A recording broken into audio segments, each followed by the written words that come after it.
오늘 말씀은 배반하는 자들을 향한 하나님의 사랑이 놀랍다는 것을 발견할 수 있는 본문을 우리에게 허락하셨습니다. 여러분 살아오시면서 혹시 누군가를 배반한 적이 있으십니까? 네, 이러실 줄 알았습니다. 네, 배반했냐고 물어보면 아마 손 안 드실 거예요. 그런데 오늘 이 자리에 한 사람도 빠짐없이 우리는 다 누군가를 배반했던 사람들이 분명합니다. 그래서 오늘 말씀은 한 사람도 빠짐없이 우리 모두를 향한 하나님의 메시지가 될 것 같습니다. 한 가지 더 질문을 드리고 싶습니다. 여러분이 여러분에게 배반한 사람들을 향하여 어떤 마음을 품고 살아가고 계십니까? 나한테 배은망덕한 사람이 있거든요. 또 내가 없는 데서 나에게 어떻게 했는지를 나중에 들을 때가 있거든요. 그리고 내가 이렇게 사랑했는데 이렇게 돌아오다니 라고 생각하는 일을 우리가 알게 될 때가 있습니다. 그때 여러분 어떻습니까? 네, 조직의 쓴맛을 보여야 됩니까? 배반자에 대해서 일벌백계를 해야 됩니까? 우리가 배반한 사람들을 향하여서 우리가 흔히 갖게 되는 우리의 생각과 감정과 우리의 반응이 대부분 이렇게 비슷합니다. 배반한 사람을 용서하고 싶지 않습니다.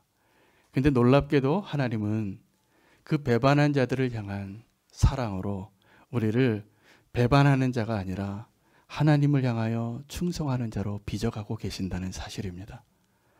놀랍지 않습니까? 오늘 저와 여러분은 다 배반자들인데 하나님께서 우리를 하나님께 충성하는 자로 빚어가고 계시는 것이 분명합니다. 오늘 본문에 나오는 많은 사람들이 있는데 열왕기상 12장 전체를 보면 나오는 사람들이 다 배반자들입니다. 배반의 계절이 돌아온 것입니다. 그런데 하나님은 이 배반하는 사람들을 향하여서 어떤 방법으로 우리를 하나님께 충성되고 신실하고 하나님이 기뻐하시는 사람으로 만들어 가시냐 하면 언약을 통해서입니다. 그래서 하나님 우리와 언약했다는 것은 하나님을 배반한 우리를 하나님께서 끝까지 사랑하신다는 징표가 분명합니다. 여러분 하나님이 아브라함과 언약을 하셨어요. 그 아브라함과 맺은 그 언약의 내용이 뭡니까? 내가 너의 자손을 저 하늘의 별과 같이 바다의 모래같이 많게 하고 너를 복의 근원이 되게 하겠다는 겁니다. 그것은 무슨 얘기냐면 아브라함을 통해서 복을 약속하신 거예요. 그러면 아브라함이 하나님 앞에 그 언약을 신실하게 지켰냐 하면 그렇지 못했습니다. 우리 창세기 읽어보면 압니다. 그러니까 실망스러운 모습이 보일 때가 많았는데 하나님은 그를 복의 근원으로 만들어가고 계십니다. 여러분 다윗이 하나님과 맺은 언약이 있습니다. 하나님이 이 다윗을 너무나 사랑해서 마음에 합해서 그 다윗에게 약속한 게 뭐냐면 너의 자손으로 왕이 끊어지지 않게 하리라. 너의 후손이 계속 왕이 되게 하리라. 이 약속을 하셨어요. 자, 하나님이 그 약속을 하셨는데 다윗이 하나님의 그 약속을 받고 합당하게 살았습니까? 제가 보기에 아니에요. 나쁜 짓을 했어요. 그 죄의 값을 치른다면 역사에서 거기서 끝나야 돼요. 근데 하나님은 어떻게 하셨냐면 그 다윗의 연약함에도 불구하고 그 다윗과 맺은 언약을 통해서 다윗을 정말 이스라엘의 가장 영광스러운 왕으로 만들어 주시는 겁니다. 오늘도 솔로몬이 다윗의 아들이고 후계자이잖아요. 다윗의 후계자로 왕이 된 이 솔로몬이 하나님으로부터의 마음을 떠나요. 이 솔로몬에게도 하나님이 약속하셨습니다. 조건부 약속이었습니다. 언약이 네가 내 명령을 지키면 축복하고 네가 명령을 어기면 너는 더 이상 행복해질 수 없다. 그것을 분명히 말씀해 주셨는데 그 하나님께로부터 마음이 떠난 이 솔로몬을 향하여 이 조건부 언약을 하나님께서 끝까지 어떻게 지키시냐 하면 하나님께 마음을 완전히 떠난 이 솔로몬은 마지막에 죽을 때쯤 되니까 정말 가관입니다. 어느 정도로 가관이냐 하면 부인이 1000명이나 되잖아요. 그리고 그 1000명이나 되는 이방 여인들과 포함된 그 많은 여인들로 인해서 우상을 숭배하고 하나님의 성전이 더럽혀지고 하나님의 영광이 가리워진 것이죠. 그런데 놀랍게도 하나님이 이 솔로몬이 그렇게 하나님의 마음을 떠나고 그 약속을 지키지 않은 것을 보고 하나님께서 약속하신 조건부 약속대로 솔로몬에게 심판하고 간섭하시고 징계하신 게 아니라는 사실이에요. 솔로몬이 잘 살다 죽습니다. 마지막에 전도서까지 쓰고 죽어요. 헛되고 헛되니 헛되고 헛되고 헛되도다. 이렇게 하고 죽는 거예요. 왜 그랬을까요? 왜 솔로몬은 그의 당대에 하나님이 이렇게 마음을 떠나고 하나님이 원치 않는 일들을 그렇게 행했는데도 왜 하나님이 이 솔로몬을 그 자리에서 그때 심판하지 않으시고 그때 고치지 않으시고 내버려 뒀냐 하면 다윗과의 약속 때문이에요. 하나님이 다윗과 약속했어요. 내 아들에게 너와 동일한 축복을 주겠다고. 그것이 다윗이 하나님과 맺은 약속이었기 때문에 하나님은 그 다윗의 약속을 지키시더라고요. 신рат같이 지키는 거예요. 그리고 이 솔로몬 다음 세대에 오늘 본문이 시작되어지는 이제 여로보암과 르호보암의 만남이죠. 솔로몬의 또 아들이 르호보암인데 이 르호보암 때부터 분열 왕국이 시작이 되어집니다. 무슨 말이냐면 배반의 계절이 돌아와요. 여러분, 우리가 이 솔로몬의 생애를 보면서 솔로몬이 그렇게 하나님을 떠났음에도 불구하고 하나님이 솔로몬을 사랑하고 지켜주고 붙잡아준 걸 통해서 제가 한 가지를 발견하는데 우리가 자녀를 위해서 기도하는 게 이렇게 중요하겠구나. 여러분, 자녀를 위해서 기도할 때 다윗의 그 약속을 하나님이 지키시더라고요. 솔로몬이 그렇게 하나님을 떠났음에도 불구하고 다윗 때문이에요. 순전히. 여러분, 우리가 우리 자녀들을 위해서 다른 거 물려주려고 하지 마세요. 자꾸 자녀를 위해서 눈물로 기도하셔야 됩니다. 우리가 자녀를 위해서 기도할 때 하나님께서 그 부모의 기도에 응답하시는 걸 제가 보아요. 이렇게 역사 속에서. 여러분, 자녀를 위한 기도는 부모의 책임입니다. 꼭 그 자녀를 위해서 우리가 기도할 때 하나님 약속해 주시고 축복해 주시고 다른 길로 가지 않게 해주시고 하나님의 말씀을 따라 살게 해주세요. 이 부모의 기도가 이 자녀의 인생을 책임질 거라고 믿어지더라고요.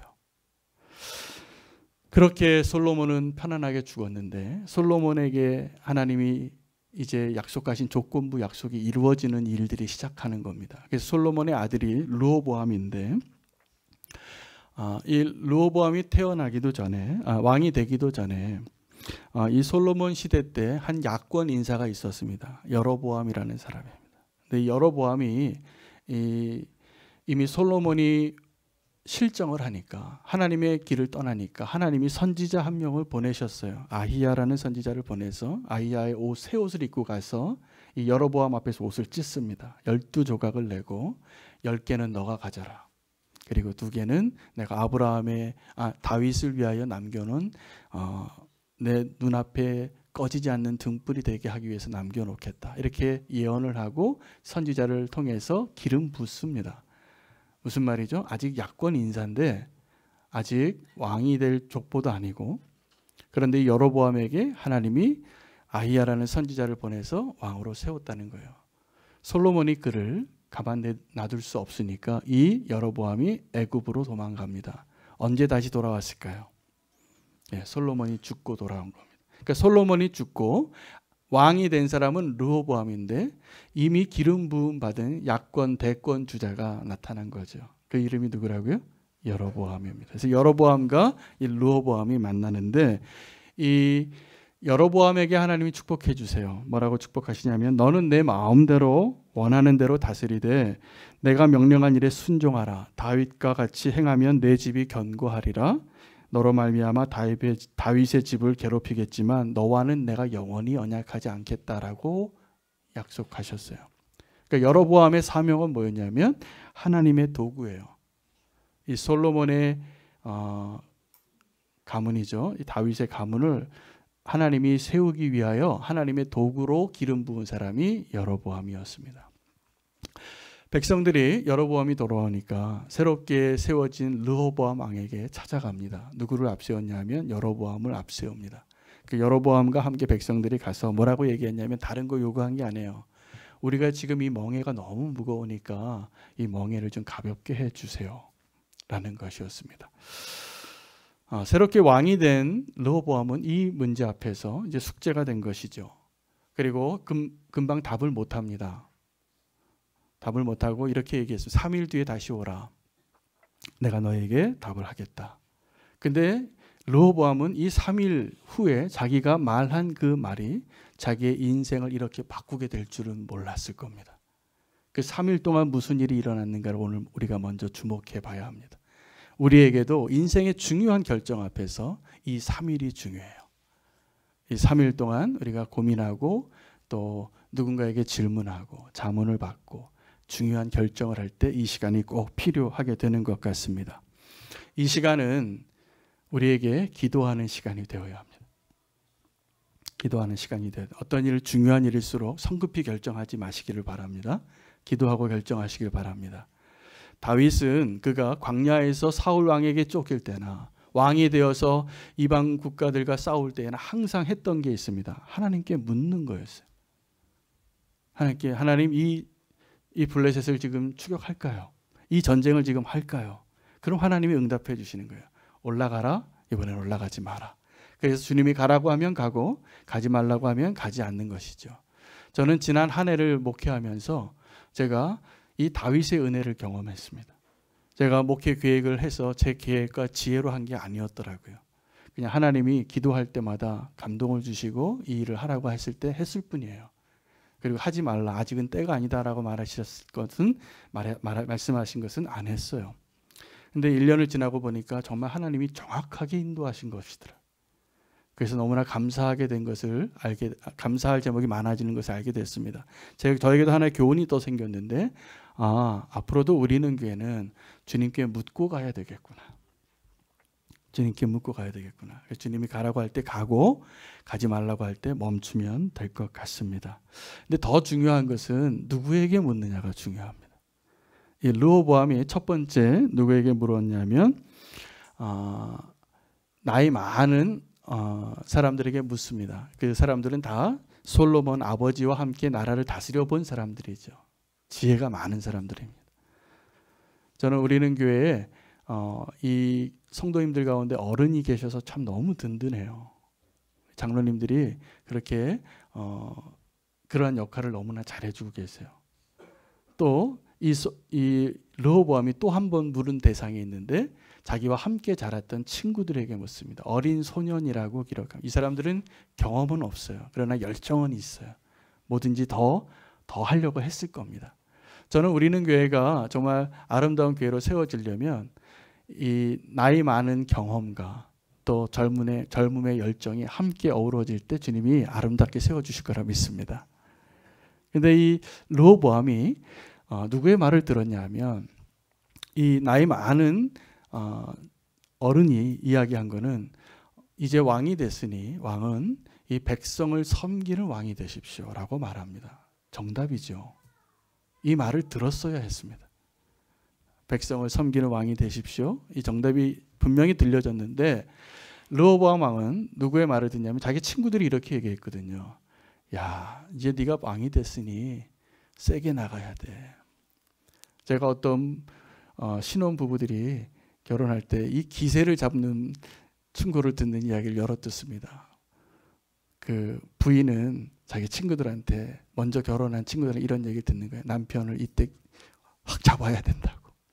또 남편은 아내를 이렇게 확 잡아야. 이 얼마나 어리석은 이야기예요. 이 어리석은 충고를 따르지 않으시기를 축복합니다. 그런데 르호보암이 이 어리석은 충고를 따릅니다. 그래서 야, 내 아버지는 너에게 채찍으로 너희를 다스렸다면 나는 정갈 채찍으로 너희를 다스리고 내 새끼손가락은 내 아버지의 허리보다 더 굵다. 너희가 아직 힘들지 않아서 나에게 이렇게 나오는구나. 누가 했던 얘기예요? 이전에 이스라엘 민족이 애굽에서 노예로 있을 때 모세와 함께 찾아가니까 바로가 그렇게 얘기했어요. 너희가 지금 편하구나. 이제는 벽돌을 굽는데 지푸라기를 줍지 않고도 너희가 벽돌을 찍어내라. 똑같은 양을 찍어내라. 지금 르호보암에게는 이 애굽의 바로의 영이 임한 거예요. 세상의 방식이에요. 힘으로 통치하는. 그래서 힘으로 강압적으로 하려고 하는 마음이 들어온 것이죠. 자, 결과는 어떻게 됐냐 하면 비극이 시작이 됩니다. 진짜 배반이 되어지는 거죠. 그래서 어떤 일이 이루어지냐 하면 왕은 백성을 배반하고 백성은 왕을 배반합니다. 돌아가자. 우리가 다윗의 집과 무슨 상관이 있느냐. 돌이킵니다. 그런데 그게 얼마나 큰 죄악인지를 성경이 기록해요. 그때 이후로 다윗의 집에 여로보암이 반역하였다. 이렇게 기록을 하고 배반하였더라. 그 일이 작은 일이 아니었던 것이죠. 배반의 계절이 돌아오는데 이 여로보암이 진짜 더 큰 배반을 하게 된 것을 기록하고 있는데 왕이 백성을 배반하고 백성이 왕을 배반한 것이 아니라 이 여로보암은 하나님을 배반하기 시작합니다. 그래서 예배를 바꿔요. 이 사람이. 세 가지를 바꾸는데 하나는 금송아지를 만들고 또 하나는 산당을 짓고 레위인으로 제사장을 삼는 것이 아니라 평범한 사람으로 제사장을 삼습니다. 세 번째는 자기 마음대로 여호와의 절기를 정해요. 구약에는 이스라엘 백성이 하나님이 레위와 함께 언약한 7가지의 절기가 있습니다. 유월절, 무교절, 초실절, 오순절, 그리고 나팔절, 또 속죄일, 초막절 이렇게 7가지가 있는데 그 유대 달력의 1월 1일부터 시작해서 7월 15일 날 끝나게 돼 있어요.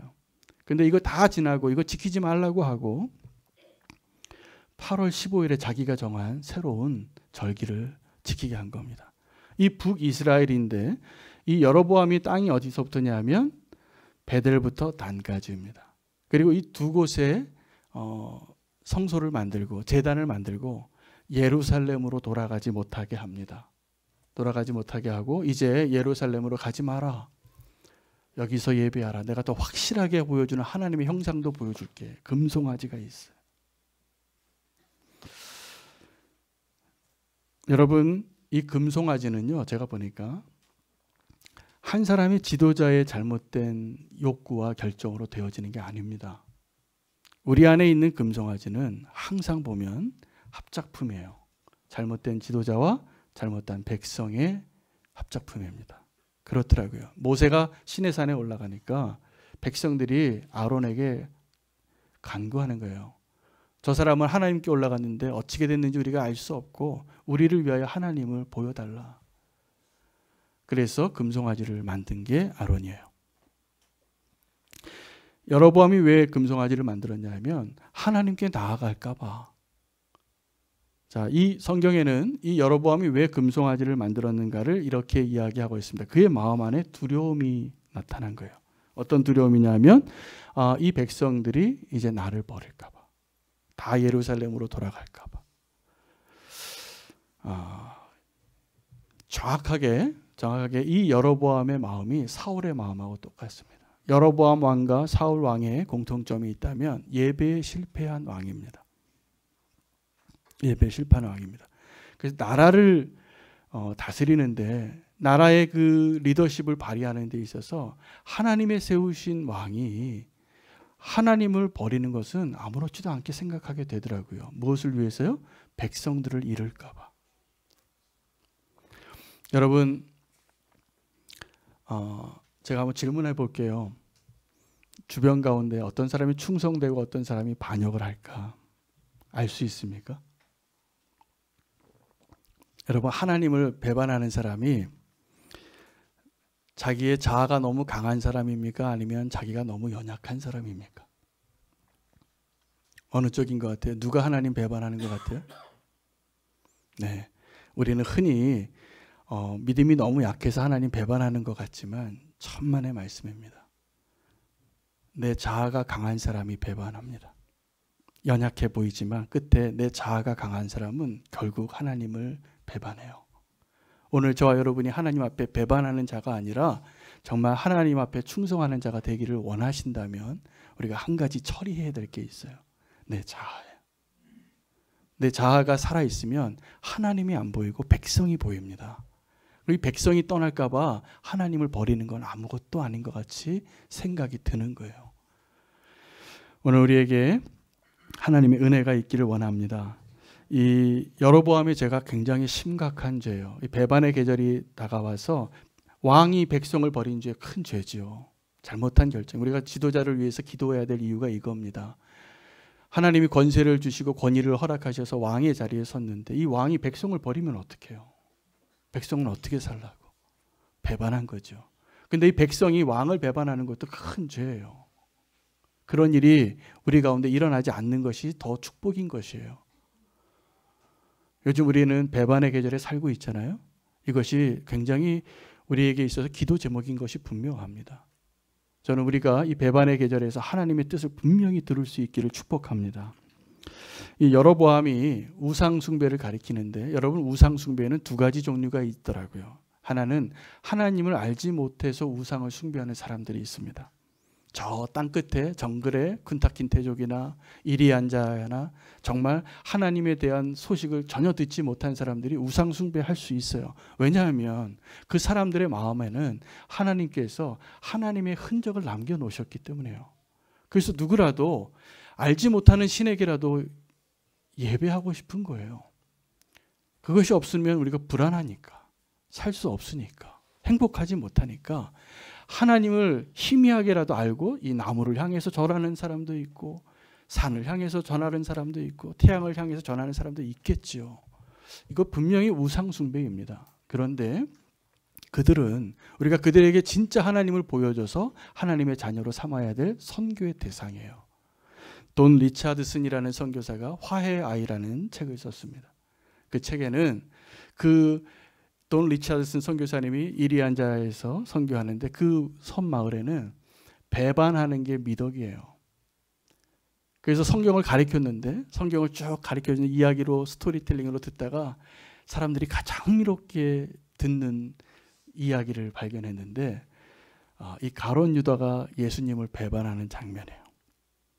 근데 그 나라에서는 배반이 미덕이에요. 그러니까 제대로 배반을 하는 게 영웅이에요. 그런데 성경에 나오는 많은 인물들 가운데 이 가룟 유다가 제대로 배반했더라고요. 예수님 곁에 계속 있으면서 끝까지 같은 상에 먹고 있으면서 마지막에 그가 배반해서 십자가에 넘겼어. 야, 이 사람 멋지다. 이렇게 생각한 거예요. 근데 그 사람들 안에 한 종족과 한 종족이 서로 원수가 돼서 싸우는데, 이 종족이 서로 죽이고 원수가 되고 이렇게 반복되어주는 복수의 혈전 가운데 화해의 기회가 오는데, 언제냐 하면 한 종족이 이쪽 종족을 가서 점령해서 승리해서 이 종족의 추장의 아들을 데려오는 거예요. 그러면 그 기간 동안은, 이 추장의 아들이 살아있는 동안엔 싸우지 않아요. 왜요? 여기 추장의 아들이 있으니까. 이 추장의 아들이 있으니까 이 두 종족이 중단하는 것을 알게 된 거예요. 그래서 이 돈 리차드슨 선교사님이 이것을 비유로, 이 화해의 아이가 Peace of Child예요. 이 아이가 예수 그리스도다. 예수님께서 우리에게 화해의 아이로 오셨다. 그리고 예수님에 대해서 설명해 준 거예요. 여러분, 이렇게 하나님을 알지 못하는 사람들에게, 이런 우상 숭배를 하는 사람들에게는 우리가 예수님을 설명해 주고 복음을 전할 수가 있습니다. 근데 진짜 무서운 우상 숭배가 뭐냐 하면 하나님을 이용하는 사람들이에요. 저는 두렵고 떨리는 마음으로 오늘 이 말씀을 준비하면서 우리의 예배를 돌아보게 되었습니다. 여러분, 우리의 예배가 여로보암의 예배하고 많이 닮았더라고요. 하나님 없이도 음악이 너무 멋져요. 우리 예배 가운데. 하나님 없이도 설교가 너무 탁월해요. 하나님 없이도 교회 공간이 너무 좋아요. 하나님 없이도 사람들이 너무 좋아요. 여러분, 이것을 예배라고 착각하고 이것이 부흥이라고 착각하시면 안 됩니다. 더 심각하게 제가 생각이 든 것은 이런 타락한 예배가 부흥하고 있다는 사실입니다. 정확하게 오늘 저와 여러분이 살아가고 있는 이 시대.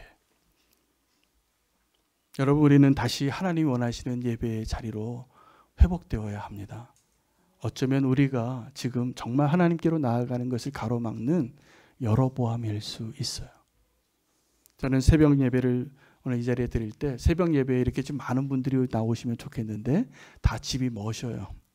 그래서 새벽 예배 때는 우리 얼마 안 되시는 성도님들이 나오고 예배를 인도하는 저도 굉장히 쉽지 않습니다. 뭐 반주할 분도 없고 사회 보실 분도 없고 제가 다 해요. 그런데 이 찬양을 하는데 늘 제가 누리는 은혜가 있어요. 찬양집으로 아카펠라로 찬양할 수밖에 없죠. 한 2번을 반복하는데 그때 저는 주님의 임재를 많이 경험합니다. 다른 어떠한 화려한 음악이나 다른 어떤 것이 없어도 그 찬양의 고백 가운데 주님이 함께 하시는 것이 느껴질 때가 너무 많아요. 제가 오늘 말씀을 제목을 정하게 된 이유는 다 배반하는 사람들만 오늘 기록이 되어 있더라고요. 그런데 2번 이 말씀이 기록이 되어 있어요. 이 일은 나로 말미암아 난 것이라 라는 표현이에요. 르호보암이 백성들을 배반할 때 그 일을 성경은 이 일이 여호와께로부터 되어진 일이라고 기록합니다. 또 하나는 여로보암이 배반해서 이제 르호보암과 이 유다 지파와 베냐민 지파가 전쟁을 일으키려고 하니까 스마야 선지자가 나타나서 그 유다 지파에게 18만 명이 모였는데 그 사람들에게 말해요. 전쟁하지 말라. 이 일은 여호와께로부터 말미암은 것이라 라고 이 선지자가 대답을 해준 겁니다. 자, 그러면 우리 이것이 분명합니다. 이 배반의 계절이 돌아왔는데 왕은 백성을 배반하고 백성은 왕을 배반하고 이 또 새롭게 세워진 여로보암은 하나님을 배반하고 이 모든 것들이 하나님이 알고 허락하신 일이라는 사실이에요. 여러분, 오늘 우리는 성찬을 할 겁니다. 성찬을 하게 되는데 오늘 성찬 주일인데 오늘 그 마음으로 성찬에 임하시기를 축복합니다. 예수님께서 마지막 만찬을 준비하시고 떡을 축사하시고 떡을 떼시고 또 잔을 축사하시고 나눠주시고 나를 기념하라. 이 잔을 마시라. 이 떡을 먹으라. 이것은 너희를 위하여 많은 사람을 죄사함을 얻게 하기 위하여 흘린 내 언약의 피라. 여러분, 근데 이 마지막 만찬의 자리에 예수님께서 정말 마음에 품고 있었던 한 사람이 있었어요. 누구냐면 이 식사가 끝나면 이 자리를 떠나서 나를 배반하러 갈 그 한 사람이에요. 가룟 유다입니다. 근데 그 가룟 유다가 마지막까지 멋진 배반을 하기 위해서 예수님과 함께 식탁에 앉아 있는데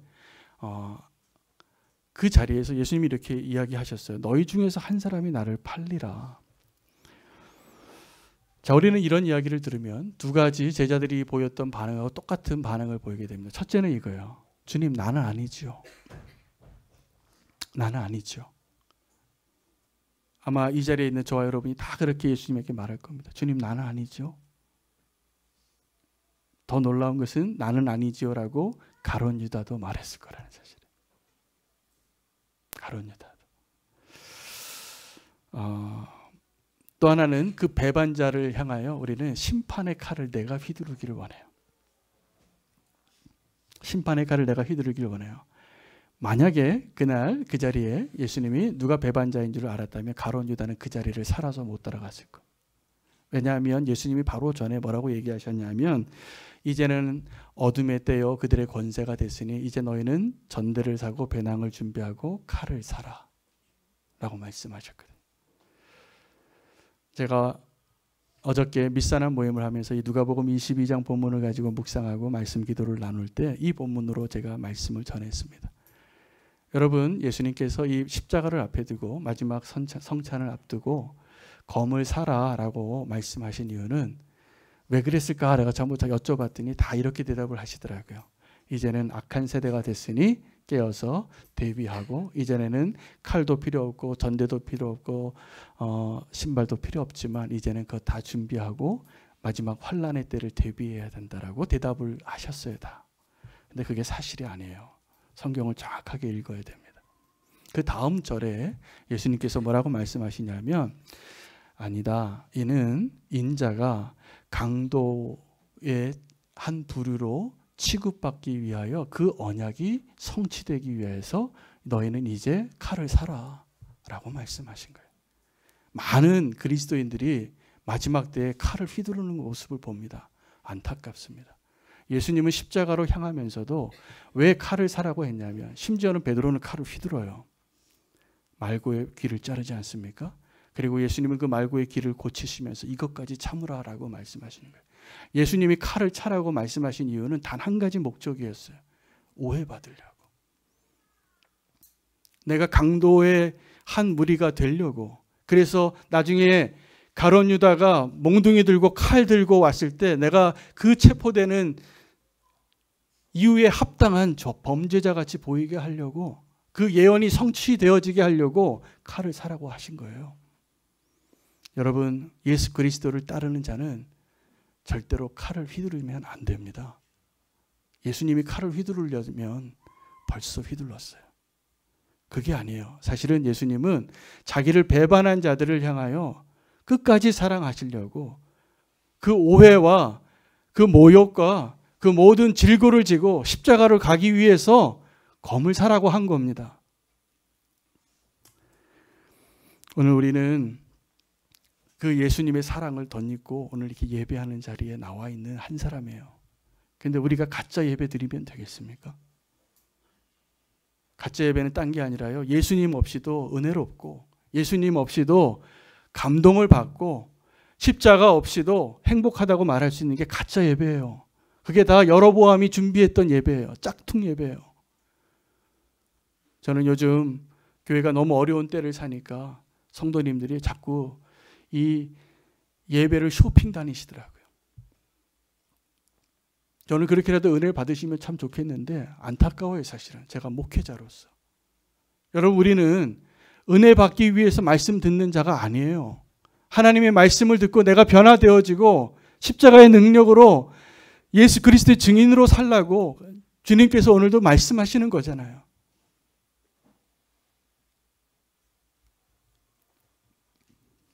오늘 이 배반의 계절에 가짜 예배로 만족하고 은혜 받고, 여러분 은혜 받은 적 많을 겁니다. 은혜 받고 그냥 돌아가서 다 잊어버리시는 거 제가 다 알아요.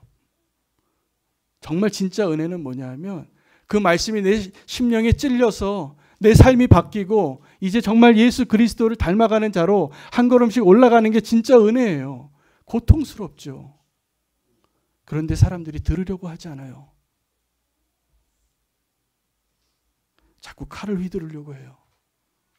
나는 아니지요 라고 이야기해요. 저는 그게 안타까워요.